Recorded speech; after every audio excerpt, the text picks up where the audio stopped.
Hi guys, so I can't find my camera charger, so I have to use my ever so famous iPhone to do this little, not tutorial, but this question and answer thing about my buccal fat. So this is pretty much answering your questions, the ones who emailed me, the ones who messaged me, the ones who put it down on the comment section below. This is pretty much answering your questions about buccal fat, and I wrote it down just so I don't forget the details. But I'm actually eating right now and having some iced tea.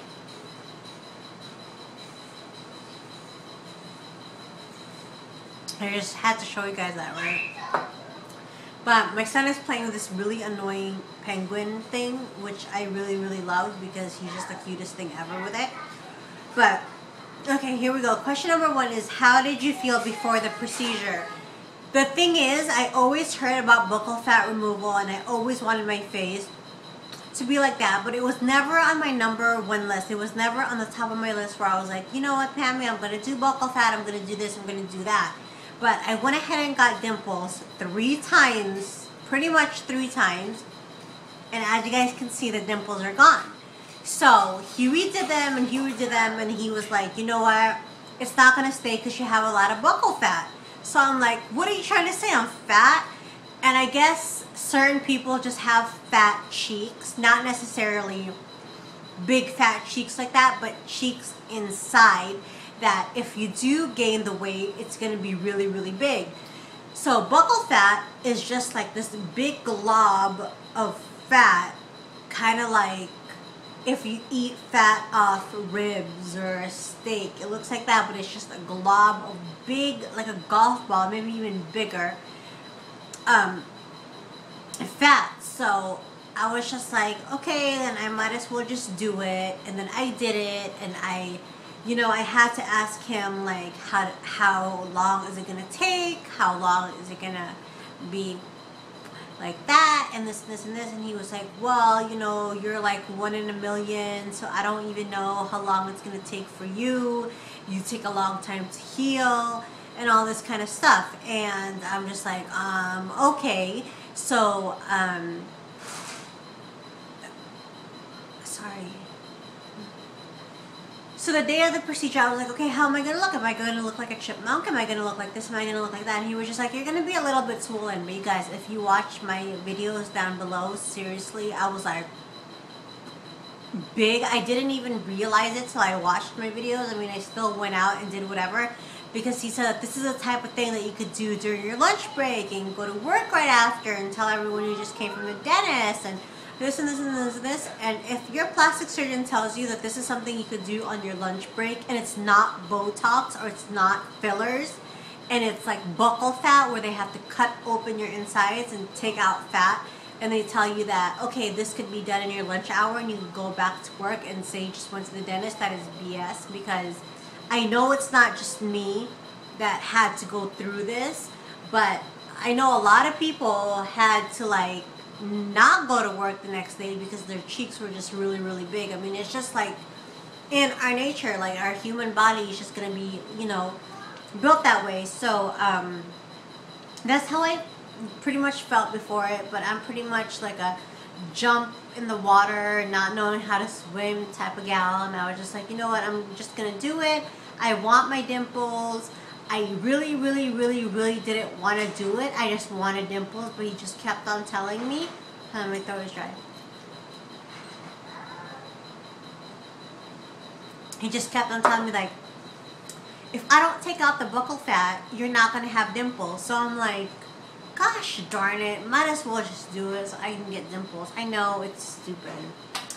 So, some of you guys asked, how did the procedure go? So this is what happened. He's normally based around my house, but then I had to drive up to Beverly Hills to his real office and do it over there. And I took like 3 Xanax pills.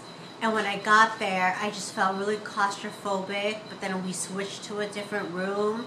And then he numbed me up. And I think that's when I got really, really tense, is when he numbed me up, because to me, even going to the dentist, it's the anticipation that makes me like cringe, that makes me like, oh my god, what's going on?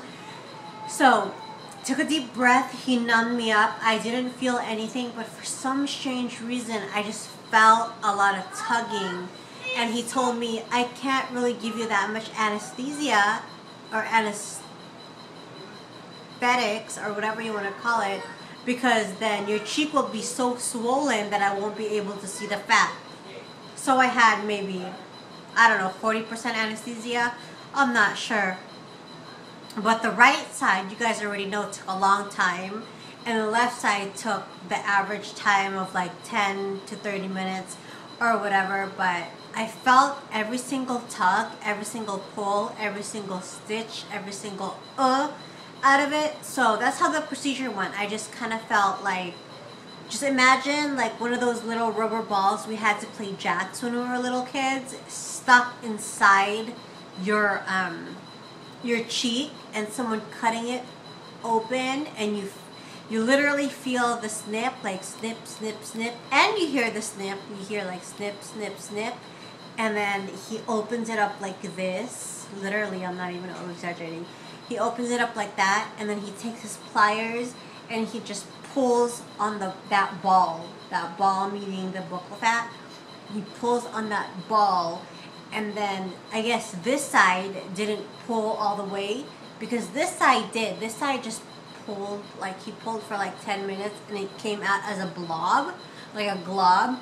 But this side, when he tried to do it, it didn't come out. It came out little by little. So he just kept on getting like little balls out of little balls, out of little balls, out of little balls, which was excruciating. I was about to be like, no, stop, enough, I'm tired, I'm done, I don't want to do this anymore, but I was already like 75% done, so I might as well just like finish what I started, right? Okay, how does it look like now? It's been 6 weeks, and this is how it looks like. It looks exactly the same as my YouTube videos. It looks exactly the same as how when you guys met me. You're not going to see a difference with a buccal fat removal. It's not going to be like that for another 4 to 6 months. I mean, he warned me that from the beginning. But right now, it's just pretty much back to normal, how I used to look like, except for this one is a little bit swollen. Do I recommend it? I recommend it for someone that has really, really big cheeks. I recommend it if you really want dimples to really show. Because right now you don't see my dimples, but when he does it over, it'll be so big because the buccal fat is removed. So before you guys do it, really talk to people who's done it, ask questions, make sure you really, really want it, make sure you know about the risks and infections and the buccal fat and what it is and all that kind of stuff, which I kind of explained to you guys earlier in the video about how buccal fat is just pretty much a big glob of your cheek. And just remember, you can never, ever, ever, ever, ever get your buccal fat back. Ever. Like, no matter how much you try, like, you can't get buccal fat put in your cheeks. You can't get buccal fat injections. You can't get buccal fat anything. So this is pretty much like a tattoo, but worse, because a tattoo, it could fade during tattoo removal, and you could remove it slowly but surely. But buccal fat, once it's gone, it's gone. It's pretty much saying, doctor, I don't want a pinky. And when it's gone, it's gone. They can't, like, they give you a fake pinky, but it's not going to be a real pinky. And even that, like, buccal fat is not something you could just put in your cheeks. You know what? Forget the pinky thing, because when you remove your buccal fat, it's gone. Like, it's gone. You could never, ever, ever put it back. You could put fillers if you want, but when you get older, you're going to get really, really gaunt and really skeletal, and I'm probably going to regret it when I get older, but, you know, I chose to have this, so, but just remember, you will never get your buccal fat back. And who is your doctor? I can't really tell you guys right now who my doctor is until I ask him, but I am planning to see him and get him on YouTube and get him on video and make sure, you know, he tells you guys more info about buccal fat. But, yeah, I guess that's about it. But just remember, you can never, ever, ever get buccal fat back. So, I hope you guys found this informative. I'm sorry I couldn't email back. It's just hard for me to email with my baby and everything. So Ray's playing with that annoying toy, and I'm taping. So this, hopefully this helps. And have any more questions, feel free to ask me, and I will tape it for you guys. Bye.